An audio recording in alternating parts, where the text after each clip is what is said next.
What happens when we try to play Minecraft off of a floppy disk from the 1990s? Well, it brings Minecraft to its knees, but that's not all we're doing. Hear me out. Minecraft was first released in 2009, right around the time you could buy a 1GB USB flash drive for about $10 USD. The thing is, just 2 years prior, this would have cost you about $20. In 2003, that'll be $200. And at the turn of the millennium, USB was barely even a thing yet. For as long as Minecraft has been around, it's always been pretty easy to take a copy of your Minecraft world, throw it on a cheap USB drive, and move it somewhere else, or play the game directly off of that USB drive. There even existed ones that were built to be used this way with Minecraft. These are called game bands. I've got 2 of them. They're from 2015. 2015 was 9 years ago. I'm not panicking, you are. But here's a thought experiment. Let's imagine Minecraft was released just 10 years earlier, and USB drives were not an option. What portable storage options even existed before USB? One of them is the infamous save icon, a floppy disk, and it holds 1.44 megabytes. In contrast, this micro SD card holds 177,000 times more space.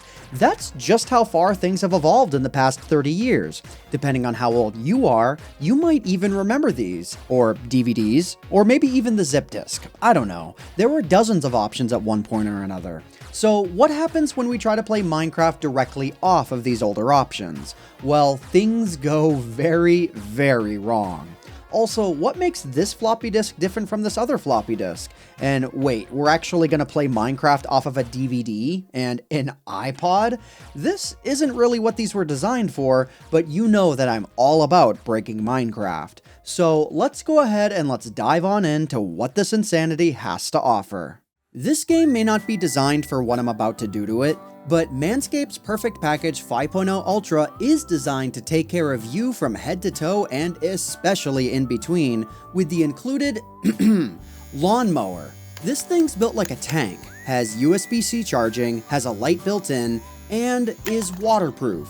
Maybe you plan on using it outside, at night, in the rain, I don't know, you do you. And when you're done mowing your lawn, give it that vibrant feel and scent with the included crop soother and preserver. If you're into sharp-smelling cologne, you're gonna like this. And when you purchase the Perfect Package 5.0 Ultra, you'll get this foot-long travel bag that's built like a tank as a free gift. This will absolutely replace my old toiletries bag from this point on. Head on over to manscaped.com and get your hands on the Perfect Package 5.0 Ultra today. When you use my promo code AntVenom, you'll get 20% off, free international shipping, and the free gift. So now, let's break some Minecraft.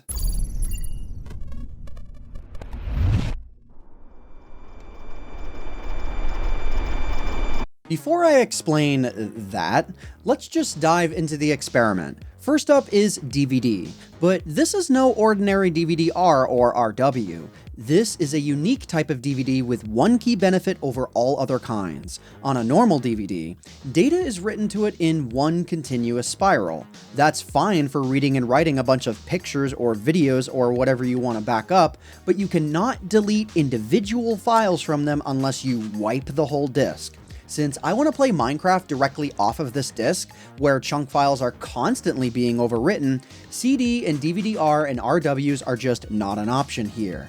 But that's where DVD-RW's lesser-known brother comes in clutch, DVD-RAM. The visual difference here is striking, and the functionality of these dashes are DVD-RAM's key advantage. These dashes split up the sectors of data in such a way that allows for DVD-RAM to behave just like a USB drive. We can read, write, and critically delete files from it. No hassle. So let's try to play Minecraft off of it. The easiest way to set this up will be to just download Multi-MC, throw it onto the disk, and fire up the game. Since this is Java Edition, we're just going to throw Java itself onto the DVD as well, because why not?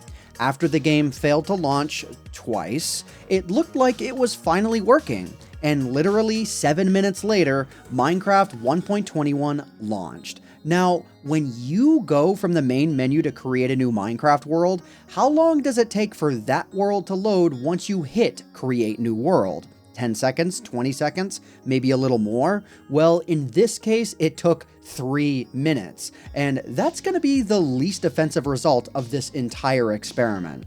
Once we actually get into the world, the first problem is the most obvious one. Chunks take absolutely forever to generate. Modern solid-state storage drives have speeds well in excess of 1 gigabyte per second. Older hard drives built out of spinning rust can do over 100 megabytes per second. But DVD RAM, around 1 megabyte per second. And that's under ideal conditions. Constantly writing and overwriting chunk files is not exactly an ideal condition. Here's problem number 2, and this one surprised me at first. Whenever you do an action in-game, anytime a sound has to play for the first time in a given session, that sound will be significantly delayed from when it's supposed to play.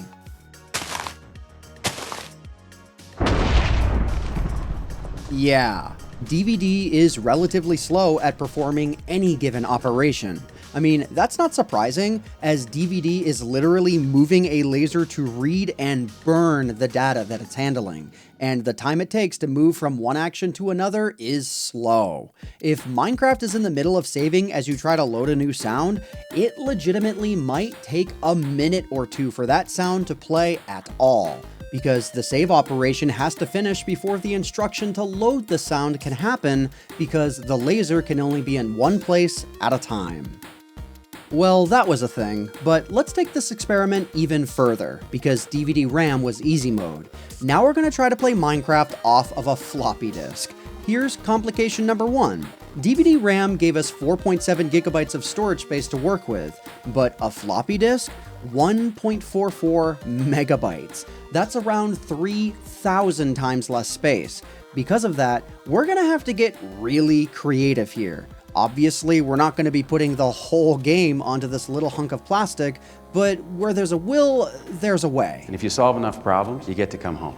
So let's solve the problem. Step 1. You see, computer operating systems have this special function that Windows calls symlink. In a nutshell, we can redirect where any given folder will ultimately write its files to. So we can run Minecraft off of the computer's main drive, but have all of the world saves get redirected onto the floppy disk.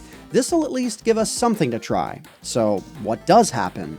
Well, on Minecraft 1.21.1, after creating the world and trying to save it, the world just never finishes saving.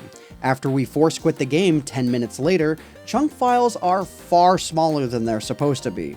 When we try to reload the world, we get all kinds of errors that I swear are new to 1.21.1. I never saw these when testing this months ago. Kinda cool. I'm not giving up just yet though. Modern versions of Minecraft may be too overpowered for this, but what about Minecraft Alpha from 2010? Those versions save their chunk files as hundreds or even thousands of tiny files down in the kilobyte range. Well, I tried that, and here's what happened. Worlds take way longer to generate. When they do, your in-game frames per second can be measured as seconds per frame. My goal for this test was simple. Break this sand block, place it next to this tree, and allow the world to save. Placing the block took 3 whole minutes, and saving the world took another half hour. But it saved, allegedly. Minecraft claims this world is only 0.77 megabytes, so it should have worked, right? Ask you how you are, and you just have to say that you're fine when you're not really. Well, no, it didn't. The sand block was not next to the tree when I reloaded the world, so I tried it all again. 30 minutes later, it failed again, but the level data file did save, which contains the player coordinates, and I just so happened to be standing where the sand originally was, so now I'm inside the sand. Little victories. Ultimately though, we have failed to get the world to save on 2 different versions, but hope is not lost yet. Minecraft 1.21 uses the AntVenom file format for its saves, but that didn't work. Minecraft Alpha uses the Alpha save format, and that didn't work. But there was one format in between these two called McRegion, which lasted from beta 1.3 through release 1.1. So I'm going to try this one more time on beta 1.6 test build 3, which is a version of Minecraft that spawns many chests containing every block and item in the game in an attempt to get something to save onto this floppy disk. And oh my goodness, when I reload the world, the blocks I placed are still there. But the world took a deceptively short amount of time to load after the initial save, so I assumed Windows was caching the files somehow, so I restarted my computer, reloaded the world again, and success! The world did in fact save. So that means it is technically possible to save and load a Minecraft world directly off of a floppy drive. And since the McRegion file format existed by the time the Ender Dragon came out, does that mean we can beat Minecraft off of a world that saves to a floppy disk? Technically, yes, but I would not advise it. I'm not even gonna try it, and I highly doubt it would work, unless we had a floppy disk with a lot more storage space. What is it with lesser-known siblings of old storage formats coming in clutch here?